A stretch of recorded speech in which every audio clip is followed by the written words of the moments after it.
Ben 25 yıllık bir diş hekimiyim. Aslında tabii diş hekimi multidisipliner bir meslek. Yani bir diş hekimi her şeyden anlamak zorunda. Çünkü kişi geldiğinde tek bir spesifik sorununa gelmiyor. Bir diş hekimi işte ağızda kanal tedavisi, implant, işte protez, diş eti cerrahileri gibi sorunlarla uğraşmakla beraber tüm bunların dışında zamanla kişi daha çok keyif aldığı ya da kendini daha başarılı hissettiği alanlara da bir yönelim içerisine giriyor.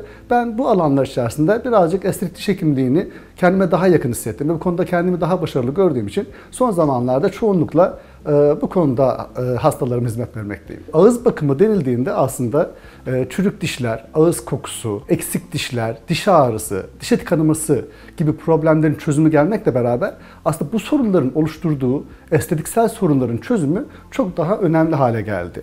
Çünkü bu sorunlardan kaynaklanan estetiksel sorunlar kişilerin psikolojik durumlarını etkilemekte, özgüvenlerini olumsuz yönde etkilemekte. Bunlar da toplum içinde kendi ifade etmesinde, iş yerinde ve işinde başarısızlığa kadar götürebilen sonuçlar ortaya çıkarmakta. Dolayısıyla artık kişiler, hatta bazen şöyle diyeyim, hani hiçbir diş sorunu olmasa bile diş ve diş eti arasındaki uyumsuzluklar, dişlerdeki şekil ve anomali bozuklukları da kişilerin hani böyle kendilerini rahat hissetmemesine, rahat gülümsememesine, işte konuşurken, gülerken ağzını kapatması ve toplum içinde kendini kötü hissetmesine sebep olmakta. Ve tüm bu sebeplerden dolayı da artık estetik diş hekimliği bence hani herkesin çözüm aradığı bir nokta haline geldi yani. Yani son zamanlarda, daha doğrusu bu teknolojinin de ilerlemesi ve bazı çözümlerin de artmasıyla beraber kişinin bu ağzındaki oluşan sorunlardan ya da eksikliklerden kaynaklanan sıkıntılarından dolayı yaşadığı estetiksel sıkıntıları çözmek için multidisipliner bir şekilde diş hekimliğinin diğer alanlarından da faydalanarak kişiye yeni bir gülüş tasarımı oluşturur. Bu gülüş tasarımını oluştururken de tabii belli kriterlere göre ve kişinin gereksinimlerine göre bunu oluşturur. Ve bunun sonucunda kişinin amaç, estetik diş hekimliğindeki amaç kişinin ilk önce psikolojik olarak eksikliklerini tamamlamak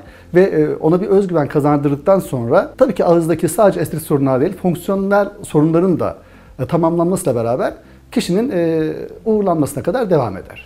Estetik diş hekimliği dediğim ya da gülüş tasarımı dediğimizde gülüş tasarımı dediğim az önce de bahsettiğim gibi multidisipliner bir yaklaşım.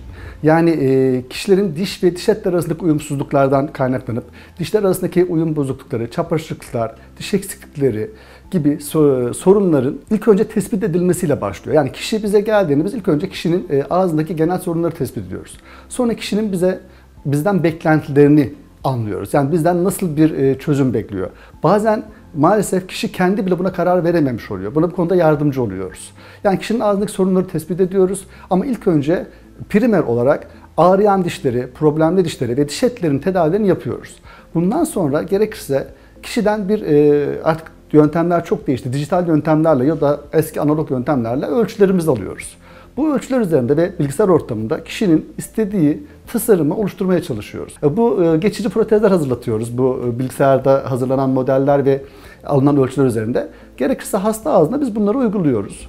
Hastalarımızın gene isteklerine ve yapılabileceklere göre bunlar üzerinde ufak oynamalar yapıyoruz. Ve en sonunda mutabık kaldığımızda, evet bunu ben beğendim dediğinde biz artık gerçek aşamaya geçiyoruz ve bundan sonra yapılacak olan uygulamalara geçiyoruz. Bazen bu gülüş tasarımında bizim çok küçük dokunuşlarımız bile yeterli olabiliyor. Çünkü kişinin gereksinimleri ve beklentileri önemli.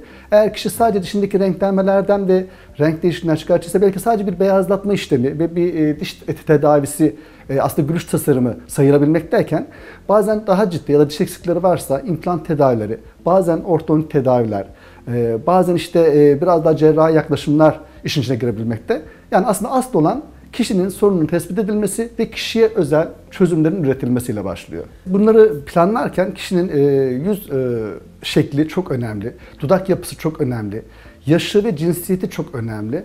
Tüm bunları bir kriter olarak alıyoruz. Ayrıca bir de diş ve diş eti seviyeleri de çok önemli tabii. Ama burada tabii ilk olan hastanın beklentilerini tam olarak dinleyip anlayabilmemiz ve bu beklentiler doğrultusunda yapabileceklerimizi belirlememiz gerekiyor. Çünkü evet dediğiniz gibi bazen hasta çok yüksek beklentilerle geliyor ve bunun olabilmesi mümkün değilse biz hastamıza bunun olamayacağını söylüyoruz. Çünkü olamayacağım derken çok ciddi cerrahi işlemlerden sonra tabii ki olabilir ama tabii ki çene yapısı da çok önemli. Bazen hastanın beklentilerini sağlayabilmek için ciddi cerrahiler, yani çene kemiğine uygulanan cerrahiler de gerekli olabiliyor ama çoğu hasta buna çok sıcak bakmıyor. Biz o yüzden o cerrahi, ağır cerrahilere girmeden daha minimal cerrahiyle yapabileceğimiz yöntemlerle hastamıza olabilecekleri sunuyoruz. Ama hastamızın beklentileri tabii ki çok yüksekse o ileri cerrahi işlemlerden de destek alıyoruz. Ama onun dışında bizim dediğim gibi ilk asıl olan kişinin beklentisi, kişinin dudak ve yüz yapısı, cinsiyeti, yaşı bizim planlama yapmamızdaki en temel kriterler. Tabii ki teknoloji artık bizim için çok önemli. Özellikle bu dijital tarayıcılar, laboratuvarlarda işlerin çok kısa zamanda halledilmesiyle beraber, CAD/CAM cihazlarıyla beraber işlerimiz çok hızlandı. Ama tabii ki her zaman makineler aslında teknisyenin ve hekimin işini kolaylaştırmakla beraber son dokunuşları gene hekim ve teknisyen yapmakta ve onlar kontrol etmekte. O yüzden evet, teknoloji bizim çok ciddi işimizi kolaylaştırıyor ama gene son noktayı bence iyi bir teknisyen ve iyi bir hekim koymalı. Bazen çünkü duyuyoruz hiç kontrol edilmeden sadece bu tarayıcılardan gelen kaplamaların ya da porselenlerin direkt uygulandığını da duyuyoruz. Bunlar bana göre gene son noktayı hekim koymalı ve son sorumluluğu hekim almalı diye düşünüyorum. Ben her zaman aynı şeyi söylüyorum. Mutlaka diş hekimi kontrollerinizi ve diş bakımınızı ihmal etmeyin. Ama dişleriniz nasıl olursa olsun, eksiğiniz olsa da, çarpık olsa da bence toplum içerisinde ve ortamda gülmekten hiç kaçmayın. Çünkü gülmek herkese her zaman çok yakışır.